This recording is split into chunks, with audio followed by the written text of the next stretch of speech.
Happy Saturday. Today is January 6th, 2024.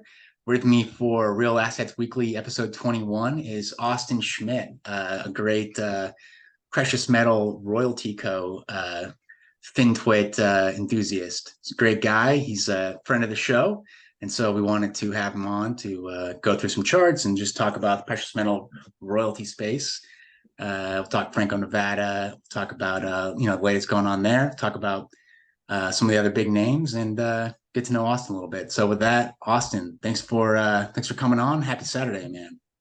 Yeah, thank you. I'm definitely no expert or industry insider. I'm just an enthusiast who cares immensely about his own money. So let's do this. Beautiful, beautiful. That disclaimer out of the way. Tell us, maybe like even before we get into the precious metal stuff, in general, like what brought you to FinTwit? Was it the precious metals, or did you have an account before? What brought you to FinTwit? What's your FinTwit journey, if you will, Austin? Yeah, I actually I didn't really even know that FinTwit was a thing when I got on just like Twitter. I think it's an example, I guess, where the algorithm did its job, right? I just got on Twitter. I think I was bored like during COVID. I made the account a long time ago. Got on there, the algo started showing me more FinTwit related stuff, and I got sucked in and hooked like everybody else. So that algorithm is addictive, man. But yeah, there was no really rhyme or reason to it, just kind of happened. Yeah, yeah, yeah. No, that's like many of us, I think. Just bored at work, and yeah, here we are. Tell us about, deep into the FinTwit community. Tell us about the precious metals thing. So I think your background, you work in tech.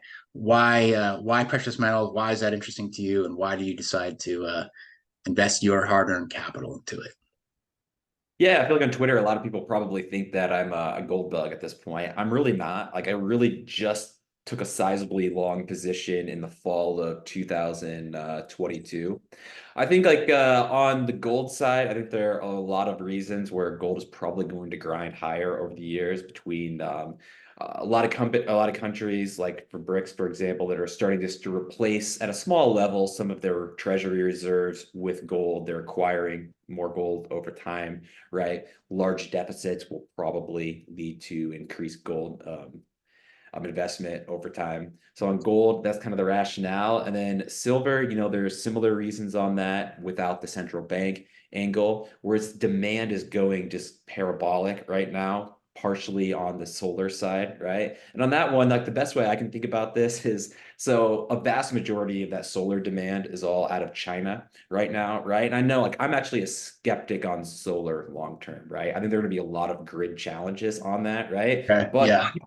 people thought that China was going to have to stop building apartment complexes to house nobody and bridges to go nowhere, but they didn't because that was part of their growth engine. And they're doing the same thing now, right? Like as those property prices are starting to come down, they need to slow down on the building because that makes a bad problem worse. And what they're doing is just going and just building out massive amounts of solar for the infrastructure angle on that one to keep juicing their economy. So they may start building panels to power nothing, and that uses a lot of silver. The newest solar technology coming out of China uses 30 to 80% more silver, while just because the price has been low, there's just not a lot of like new mines coming online. So silver is going to have a structural deficit out for a few years, in my perspective. So that's really that supply deficit is really the thing that sparked my interest in 2022 to really start focusing on space.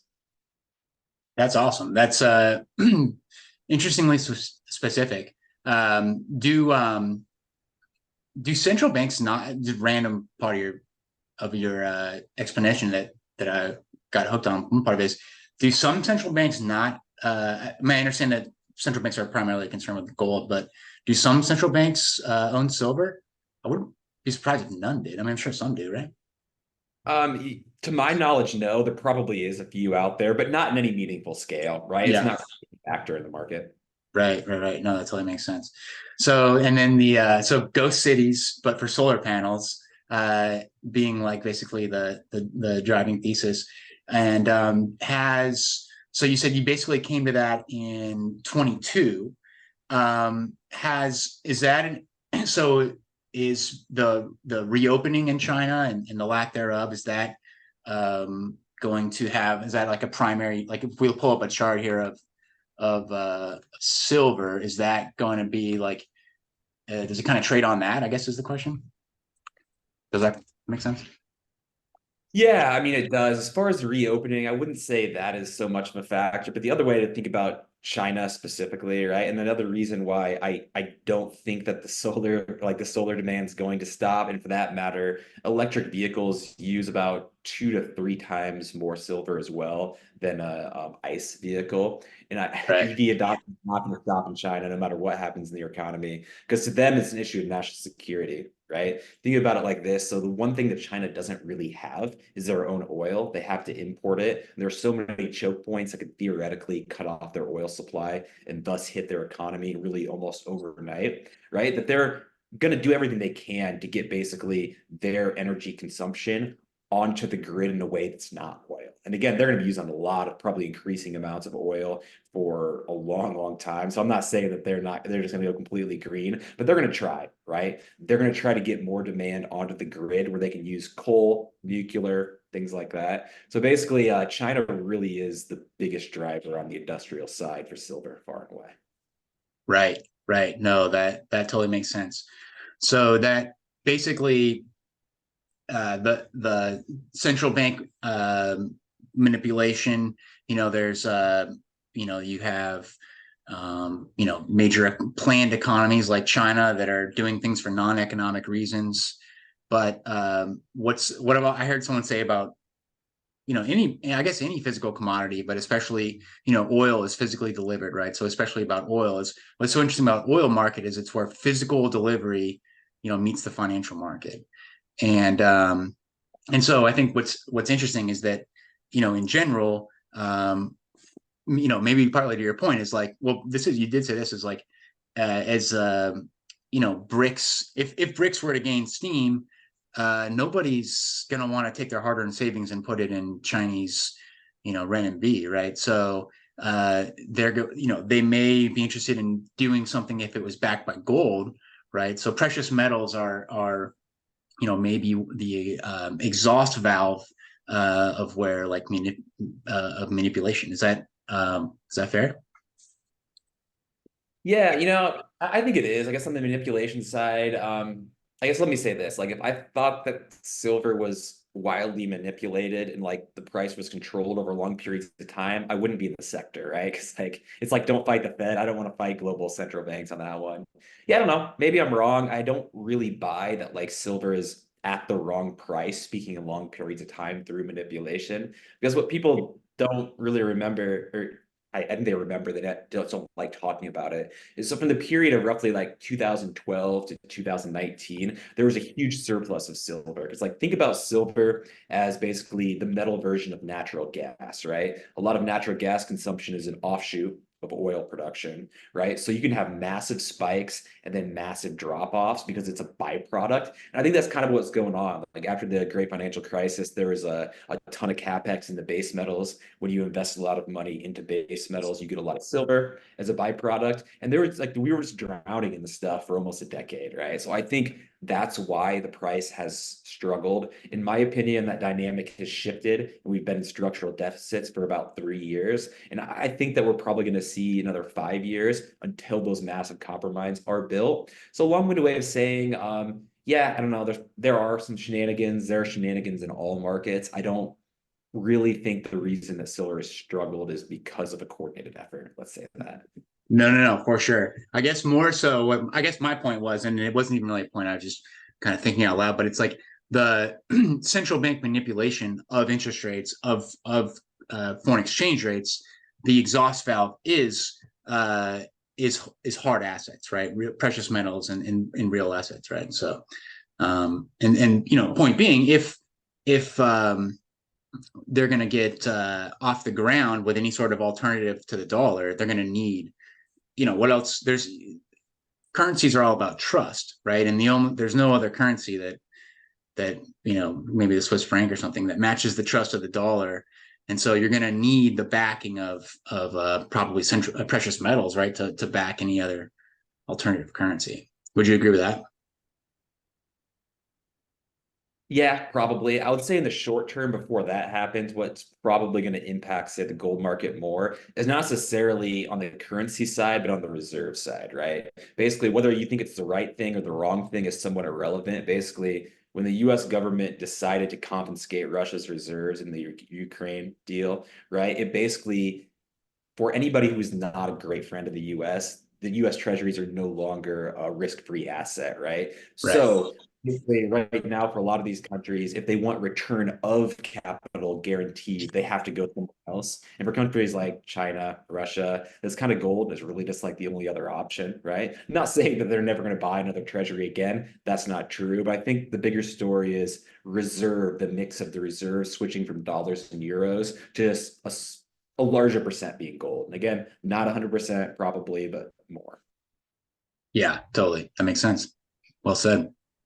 So that's kind of that's what drove your interest, and so I presume basically putting some different things you've said together, probably your allocation of your at least the the entrepreneurial portion of your investment savings from more tech thing type investments to the precious metal space, and so A, is that true, and then B, why the royalty plays specifically within precious metals?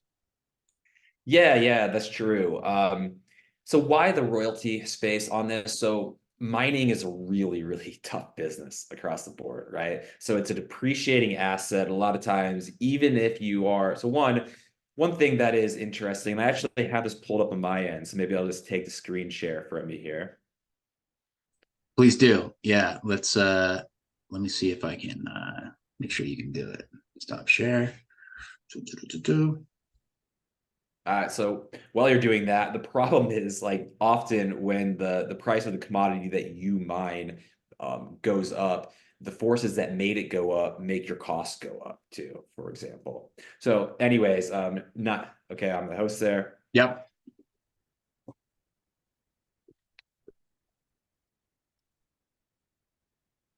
So, for example, if you look at what happened in 2021, 2022, yeah, gold went up a lot, silver went up, but so did diesel. Like diesel went up more. And then on the actual equipment side, right, we saw just slow growth in the inflation rate on what these companies pay for equipment, right? And then as soon as gold went up, the price of all their equipment just skyrocketed as well, too. So the problem with a lot of these mining companies, as soon as gold goes up, all of their costs go up. And you know situations where gold is doing well, but their margins are actually contracting too. So even when you have that problem, if these mining companies can figure out how to make some money there, a lot of the cash they put on the balance sheet, first, they're having to pay off the debt from the last asset that they purchased. And then they have to save up money for the next asset after that appreciating asset basically deteriorates. So mining is just a really tough business in that regard.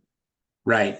Hence the royalty angle. So that totally makes sense. So for the viewers at home not as familiar, how like what's so different about Franco Nevada versus Barrick Gold or a traditional producing mining company? Yeah, on Franco Nevada, the way I think about it is they are essentially, it's not a perfect analogy, but they are natural resources banks or lending institutions, right? So they are going to be working with a lot of their clients. I think a misconception people have. Yes, they are going to work with the Barrick Golds and help them finance projects, but a lot of it are financing new copper mines, lead mines, zinc mines. So they're going to lend money to somebody like Vale to do a mine expansion, or they're going to build a new mine, right? So they are basically just writing the check. Their mining partner is doing all of the work and taking all of that cost increase risk from them. So instead of getting paid back in dollars like a typical bank would, like JP Morgan, they're basically saying, okay, we're going to help you build this copper mine, and then you're going to pay us back with a percentage of your gold production over the course of this mine. So Franco Nevada doesn't have to worry about diesel. It does not have to worry about labor costs, equipment costs. As gold goes up, they're making increased amounts of money. So it's a much more predictable investment in that regard. Without other circumstances, one of which is Franco Nevada, we'll talk about a little bit later in Panama. But unless there are crazy circumstances that happen, if gold goes up, the value of these companies is probably going up. Assuming you picked a good one. That No, that totally makes sense. Does well, that's a great point. We'll bring up long-term charts there, but to your point, I mean, royalty plays have been where you actually make money and pressure, and I love your line about the resource bank, by the way. I don't know if you have if you like created that, but that's a great line. That makes so much sense. Natural resource bank, royalty company being a natural resource bank. But your yeah, you made a lot, that makes a lot of sense. And so to your point that so basically their expansion comes from if I'm a mine operator, well, first of all, like you told us before, like you told me before when we were just chatting before the call, royalty is on the property, not so even if we'll go to Panama later, but even if First Quantum were to go BK, the royalty is still intact because the royalty is on the mine itself, right? Yeah, So, exactly. It doesn't matter who mines that property, it's going to be on the property itself, which is another area that it even de-risks from company failure. Now, the one thing that can impact that, if a country decides to go and nationalize the mine, that's a different game. But absence of unfortunate. that really does reduce the risk in this because mining, a lot of companies do go out of business. Right. And yeah, part of the impetus for getting you on the show was, I've seen some tweets from you that you think maybe the reaction to the stock potentially, again, disclosures at the beginning, not financial advice, but there's a big reaction to the stock. It's an interesting asset. Again, it's not a mine operator. They're Kevin O'Leary, Shark Tank. They just have that they get first money out goes to them. So Yeah, and that's uh, actually a criticism that a lot of like precious metals investors seem to have, which always seems odd to me. Right? It's like it's a feature, not a bug to me, right? Like the business model is so good that a lot of people almost think that it's like unfair, or just like there's like they basically see them as like slumlords or just like loan sharks in that regard. Because the way I look at it is like, okay, mining is a very capital intensive business. You have a few routes to get the capital, right? You can take money from a bank, you can sell shares, or you can work with one of these royalty and streaming companies, right? When you work with the royalty and the streaming companies, the risk is shared. You're only paying them if the mine's successful and you're able to produce. But if you take money from JP Morgan or Bank of America, the bank always gets paid back. Right. So basically, if you are adding a new mine that's maybe a little bit risky to your business, only that mine is really going to be at risk when you work with a royalty or a streaming company, right? So it's shared risk. But if you take money from the bank, then basically they're going to be able to go after your other assets, not just that mine. And a lot of companies, very few of them like selling shares, right? Or at least their investors don't like it. So from my perspective, it's going to be different for every single situation, but a lot of times it is a win-win situation, which has always been a weird critique from my perspective. But there are a lot of people that feel the business model is unfair, or people refer to them as slumlords. But I see that as a feature and not a bug. yeah. So sounds like a reason to get long. That's what I heard. Hey, So basically, not we're not going to go too far into the weeds here. Again, we're just enthusiasts. It's Saturday, but basically, so a mine. So BHP wants to build a mine. The mining is extremely capital intensive. What is a miner but a liar that owns a hole in the ground, right?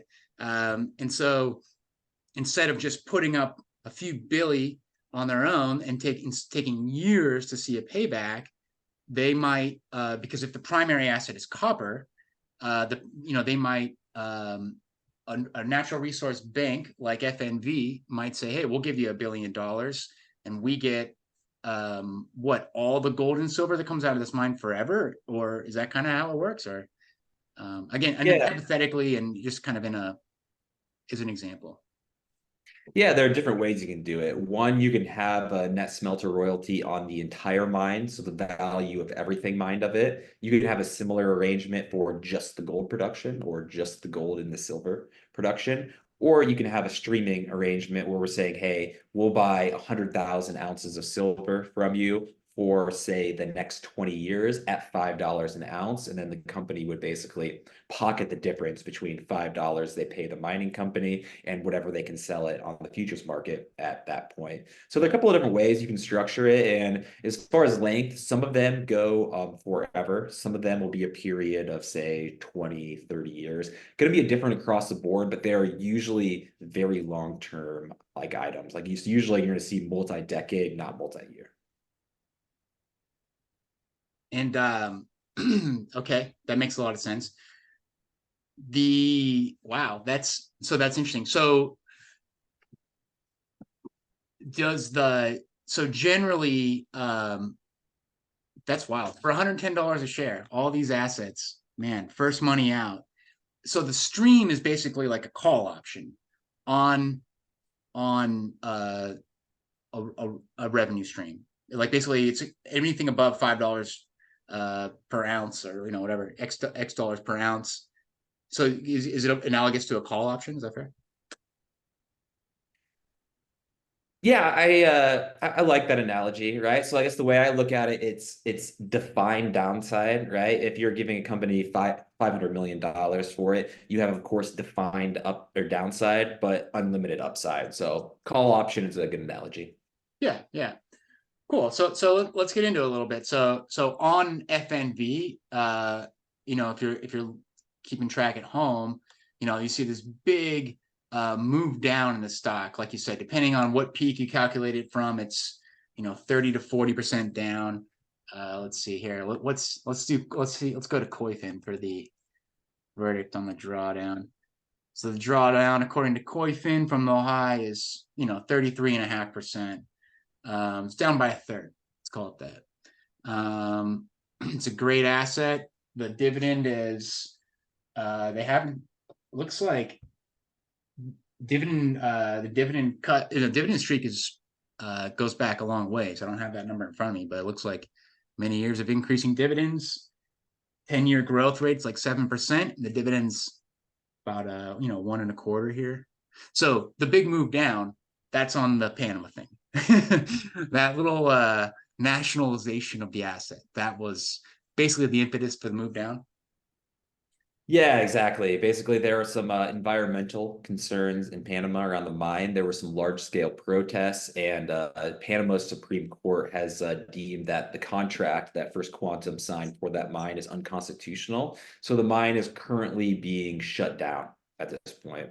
So as of last quarter, that mine, Cobre Panama, was about 22% of revenue for Franco Nevada, but in net asset value, basically Cobre Panama was about 15%. And the reason, to put it really simply, for that discrepancy is like a company like Franco Nevada or Wheaton or these other royalty or streaming companies, they are basically writing checks somewhere 2 to 5 years in the past for production in the future, right? So they've already bought most of their production increases for, say, the next 2 to 5 years. So basically the checks they wrote in, say, 2018, 2019 are coming online now. So if you look at the mines that Franco Nevada has coming online already, that they've paid for way in the past this year, basically that makes up a lot of the difference. So that's why when I look at this, and again, there are multiple ways to look at this, and I guess, the market's always right. At this point, the market disagrees with me. That I think, so if the stock is down 33% here, and note that gold is up during that time period, Right. that 15% of the net asset value hit to Franco Nevada is priced in twice. And that assumes that Cobre Panama is a complete loss, that Franco Nevada never gets a dollar from that. At this point, I think that's priced into the stock twice. But I actually don't think that's what's going to happen. A lot of uncertainties here, but they are currently taking this to arbitration. A lot of people that know a lot more on this topic than I do think that the case for Franco Nevada and First Quantum is really, really strong. So it's possible that Panama is facing a decision where, hey, we're going to lose a $10 billion judgment, and honestly, $10 billion they really don't have, or they're going to have to restart the mine. So with patience, I don't think the value of Cobre Panama will be zero. I think it'll either be mined at some point in the future when it's more politically palatable. I will say there happens to be an election in May, so keep your eyes on that one.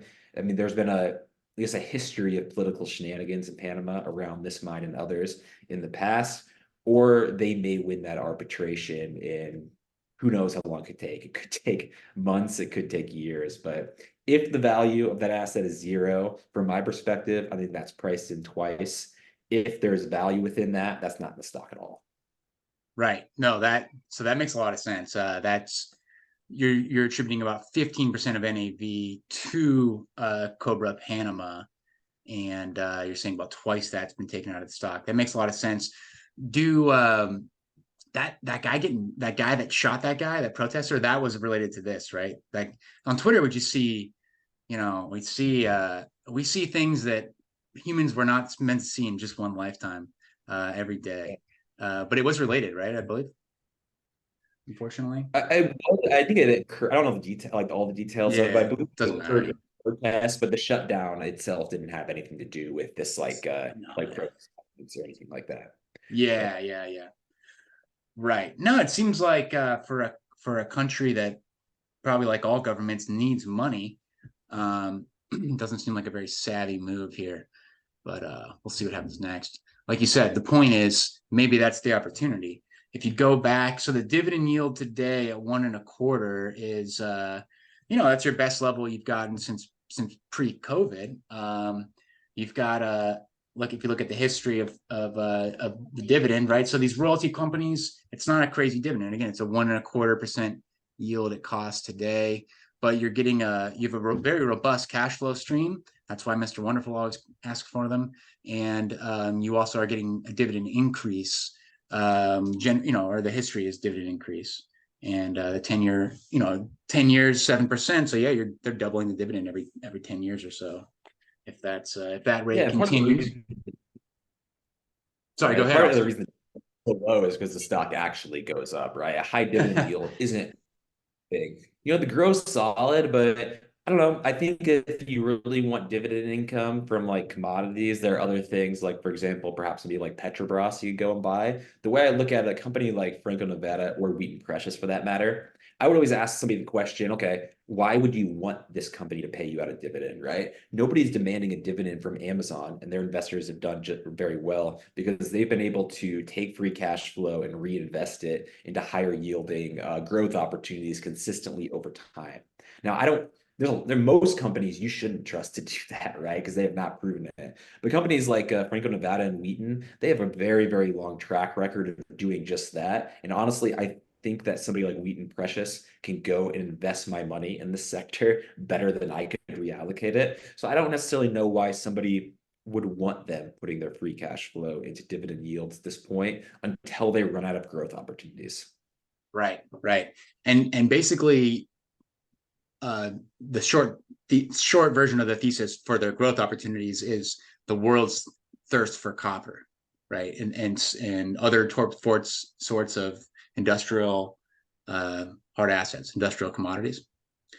So Yeah, I think it's a good way to think about it. I actually think about just like this is much of a play on the copper supply and demand fundamentals as it is the precious metals fundamentals, right? So the world is going to need a lot more copper looking out, say 5, 10, 15 years, right? I think most people would agree on that statement.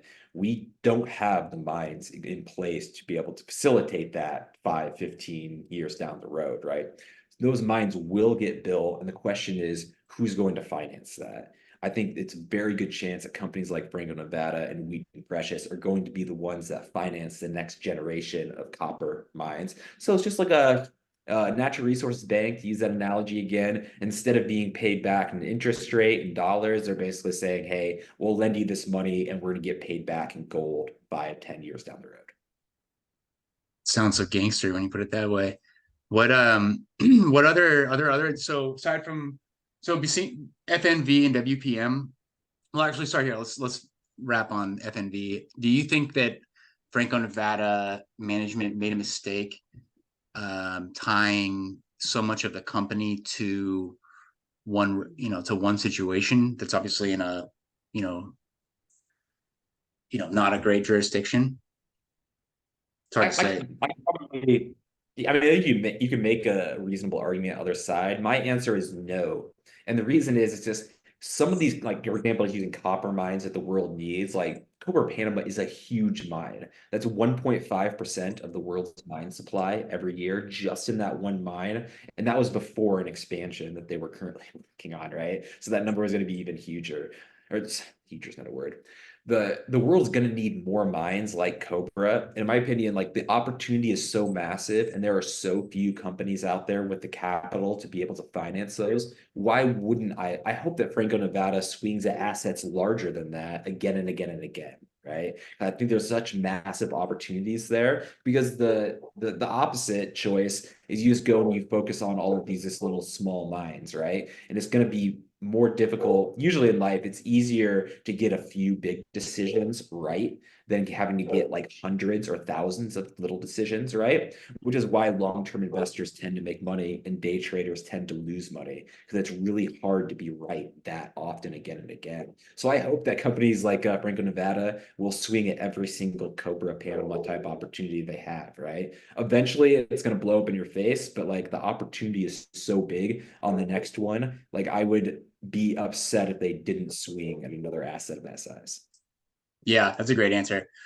Between FNV and Wheaton Precious Metals, do you prefer one versus the other longer term, maybe shorter term or longer? Maybe you think about both sides of your brain, short term, and maybe there's more of an opportunity in one today than the other, but long term, do you deem them both kind of equal, or what Well, I about mean, from the current stock price, I would be much more optimistic on Franco right? Nevada at this point, just I because kind of set you up for that one, yeah. Yeah. Wheaton's done exactly what it should do, right? It's tracked the metals prices with some leverage. Like Wheaton's, yeah, as a lot of these mining companies underperformed, Wheaton's done about what you'd expect. It's doing its job, say, over a period of 5 years. I want to say it's up like 146% over the last 5 years. Prior to say the prior to this Cobra issue, I was much more bullish on Wheaton just because of the concentration of the revenue mix, much more on the gold and particularly silver side. They far and away have the most silver exposure of any a large royalty or streaming company. But Franco Nevada is a little more focused on oil, gas, gold, and with the exposure that I want within the oil space, I just prefer something like an Exxon, Chevron, because I think those are just great companies in that regard. So from here, Franco Nevada all the way, partially because of valuation. I don't think that Wheaton Precious is mispriced. I think it's not necessarily expensive, not cheap. It's just fair. That's a great explanation. Makes a lot of sense. And also another thing you said earlier before we hit record that I thought was a really good point is the lack of options in the precious metal space versus energy. Like you said, if I want to be exposed to oil and natural gas, I can buy Exxon Mobil, I can buy Chevron Corporation. I mean, these are Shell. These are high quality, pretty high quality balance sheets, high quality operators. But that doesn't quite exist in the precious metal space. It's a little rough around the edges in there, generally speaking. This is a tough business, I guess. Yeah, like at least in my opinion, the company quality in something like oil and gas sector is higher than it is in the precious metals space. And even some of like the large, I guess trusted, you use that word like brand name type miners like Newmont, Barrick. I mean, they have massive cost creep problems over the last few years, and their production has actually declined over the last decade, right? So I don't think that just like you can necessarily buy just like the largest cap gold miner in the way that, at least in my opinion, you can just go and buy the largest cap oil company and you'll probably do well in that regard. And if you look at the smaller companies, it is a lot of landmines out there. There is a shocking amount of companies who just do not make money in the precious metal space, which is really interesting. Like it's something I've been thinking a lot more lightly. Like, how do we even get in this situation? I think part of the reason is, within like if you're investing in an oil company, it's probably because you're looking at it, that company has a strong free cash flow yield today. It's making money today. You don't hear a lot of people saying, hey, I want to buy an oil company or a copper company because I think the price is going to double imminently.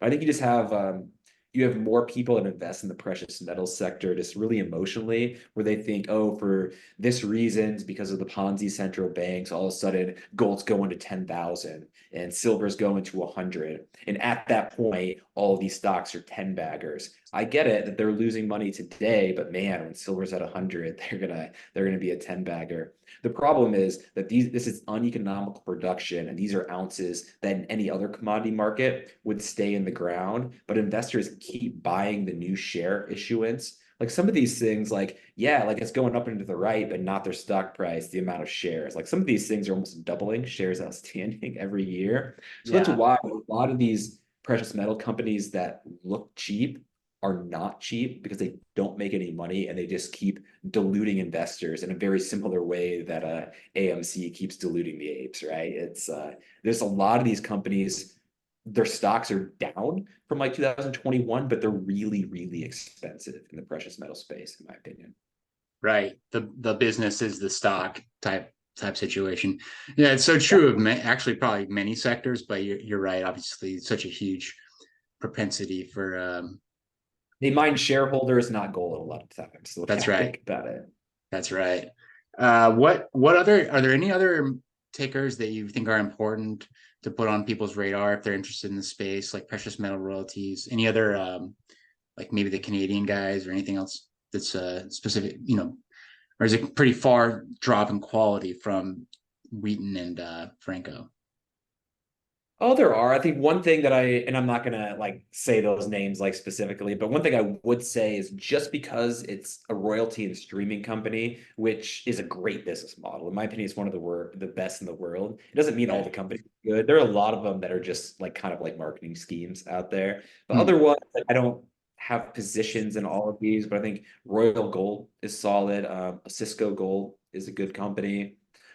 This is a little more speculative, so I wouldn't recommend anybody follows me into this one without a lot of due diligence in this. But it's a company called EMX, really, really small. For example, Franco Nevada is one of the biggest shareholders of EMX.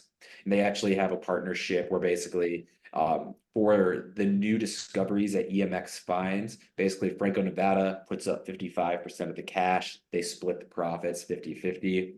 And what they primarily do is they are more, instead of just buying royalties on properties that mining companies find, EMX is going out and they are basically generating royalties of their own. So they're doing a lot of that exploration work. Once they find a good deposit, they sell it to a mining company to develop. And then as payment, they'll take cash up front and they'll keep a royalty on that property over time. EMX has a lot of interesting, they're about 40% copper, 40% gold. They have a lot of really interesting copper and base metal properties, especially within Europe. And if you look at that new European legislation, like the exact name is escaping me at the moment, but there are mandates on just how much of the actual metals and resources have to come from Europe, and Europe doesn't have much of a mining company. That one's real speculative, but something like EMX, it's an interesting speculative play on copper, in my opinion. Yeah, really interesting. Thanks for putting that on our radar. What does this no distribution on it? No dividend or anything? No yield. It is it's very speculative. You could say that. Right. So the revenues from so one more time, just what explain like I'm explain like a fifth grader. So the revenues are going to basically there's some amount of exploration and royalty within the business. Explain that one more time, please. The how they kind of recycle the revenue. That part was interesting.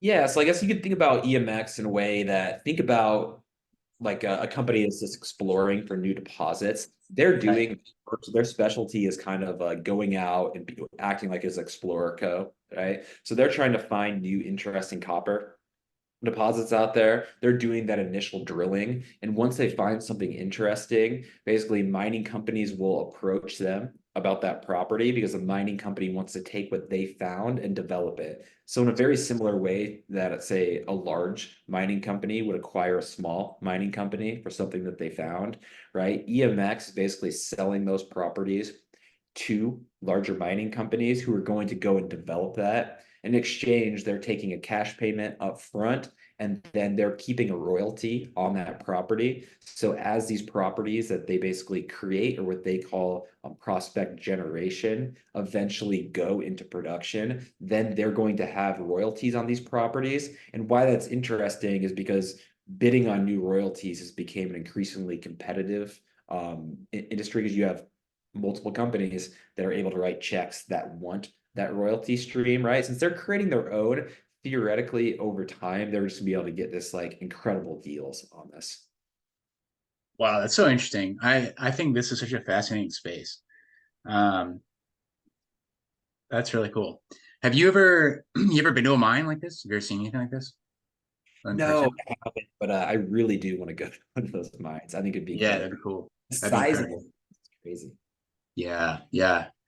Any good like let's kind of wrap up here. Any good like get any good shout outs of like content? You mentioned a Twitter account. I'll let you mention it again. I think that guy's really good. Uh, any videos, YouTube, anything else we can give our enthusiast audience to just quench their thirst on precious metal royalty plays. Yeah, Jason Burak on Twitter, he goes really deep into some of these precious metals royalty companies. He definitely knows more on the topic than I do. And I know he has a YouTube channel called like Wall Street for Main Street, perhaps. Yeah. I think his Yep. stuff has covered this topic fairly regularly. Yeah, otherwise in the space, I think you got to be very careful, just to be honest. I think like I guess one of the reasons that I invest in a lot of other stuff. I guess the only reason I tweet out about like this space is more than some other stuff. And not necessarily because it's like all of my money's in the sector. It's definitely not. I wouldn't recommend anybody does that. I think there's a lot of really, really bad information, right? Like the more I've learned about this sector is the more I've kind of realized like a lot of these people that say they're analysts, like on Twitter in the precious metals, they're either like pump and dumping something, or they really don't know as much as you would assume within that sector, right? As far as people that I regularly watch for their insight and respect, I mean, Rick Rule, of course. I think that like I've learned a lot from him. He's had some different like courses and seminars he's put on. I've attended a few of them. I know he has one on royalty and streaming specifically. That was quite good. That's Yeah, I went to probably that. It was good. places that I've seen to actually just get like a foundation and just like how to think about the space. Yeah, yeah, yeah, yeah. That's really good. So Rick Rule, that's kind of the obvious one. He's no longer, I believe, the CEO of Sprott, but he was the CEO of Sprott, and then he's kind of the goat of these natural resource plays. Anything else? Anybody else to shout out or any other good resources? There's a movie. I got one for you. Then there's a movie, Gold, with Matthew McConaughey. Have you seen that? I had not seen that. Got it tonight, dude. Put it on the. It's on the to dos. It's McConaughey. It's 2016, and he's a gold prospector, and it's fantastic. And it starts with him like impressing a lady, like telling her about his like mining business, like in the office. He's telling her about the stock and stuff. It's a great movie. So that's Gold from in 2016 with Matthew McConaughey. But other than that, man, that was great. I really appreciate your time. That was good stuff. I learned a lot. I hope viewership enjoyed it. Send us any questions you have for Austin. We'd love to have him on again. And any closing comments for the viewers here, Austin? No, no. Thanks for having me on. Had a blast. Ah, cool, man. Thanks for coming on anytime. We'll definitely talk to you soon.